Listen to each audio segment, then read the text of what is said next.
কয়েকদিন ধরে দেখছি এই রাজ্যের বিরোধী দল যারা রয়েছে তারা মানুষকে বিভ্রান্ত করার জন্য আমাদের ভারতীয় জনতা পার্টি সরকারের উপর বিভিন্নভাবে তারা আরোপ লাগাচ্ছে।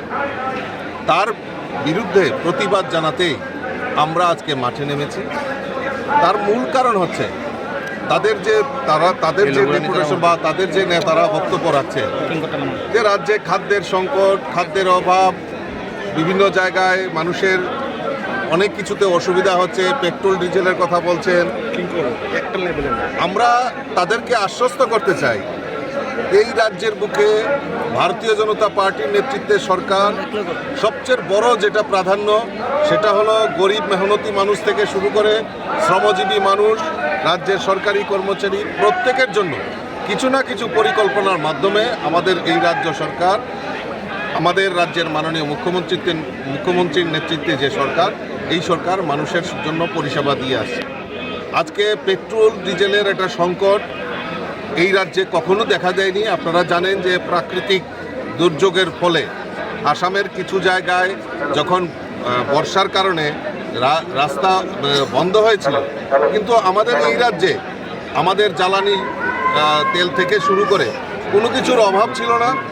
আমরা আমাদের সরকার রেশনিং ব্যবস্থা এবং তার যাতে দ্রুত সুরাহা হয় তার জন্য রাজ্য সরকার এবং কেন্দ্রীয় সরকারের সহায়তায় সেটা সম্ভব করা হয়েছে। আর আমরা দেখছি এই মিথ্যাচার করে এই রাজ্যের বিরোধীরা মানুষকে বিভ্রান্ত করার চেষ্টা করছে। তার জবাব দেওয়ার জন্যই আজকে আমরা তার বিরুদ্ধে ধিক্কার জানাচ্ছি।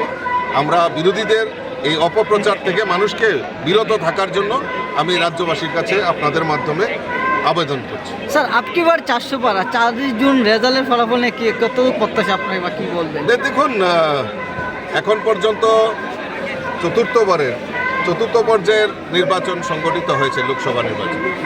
তার যে পরিসংখ্যান, এই পরিসংখ্যান আমাদের কাছে এসছে এবং আমরা দৃঢ় চিত্তে বলতে পারি মোদিময় ছাড়া আর ভারতবর্ষে অন্য কোনো চিন্তা ভাবনাই করা যায় না।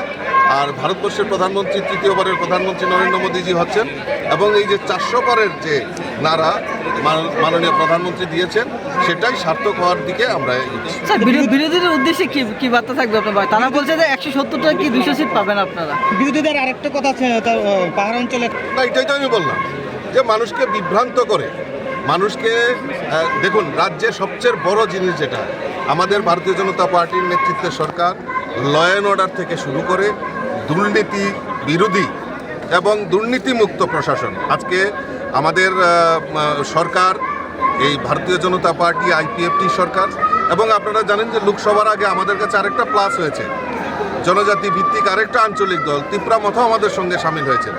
কাজেই জনজাতিরাও বিশ্বাস করেন যে এই ভারতবর্ষে এবং এই ত্রিপুরা রাজ্যে মোদিজি ছাড়া কোনো বিকল্প নেই, ভারতীয় জনতা পার্টি ছাড়া কোনো বিকল্প নেই।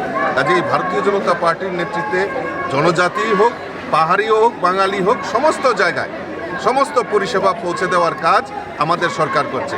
আপনারা জেনে খুশি হবেন যে আমাদের ভারতবর্ষের প্রধানমন্ত্রী নরেন্দ্র মোদীজি ধলাই জেলা, যেখানে আমাদের জনজাতি অংশের মানুষ সবচেয়ে বেশি বসবাস করে, তারা এই জেলাকে ইন্সপিরেশন ডিস্ট্রিক্ট ঘোষণা করে সেখানে আর্থিক প্যাকেজের ঘোষণা করেছেন।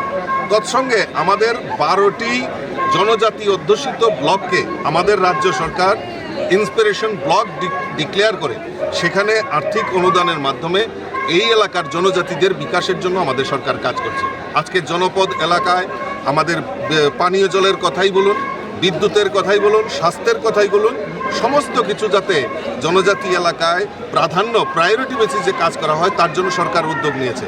প্রকৃত উন্নয়ন কাকে বলে সেটা আমরা স্লোগানে বিশ্বাস করি না। আমাদের সরকার আমাদের রাজ্যের মুখ্যমন্ত্রী একটাই কথা বলেন যে এই রাজ্যের জনজাতিদের বিকাশের মাধ্যমেই রাজ্যের উন্নয়ন সম্ভব, আর সেই সংকল্প নিয়ে আমাদের মুখ্যমন্ত্রী কাজ করছে।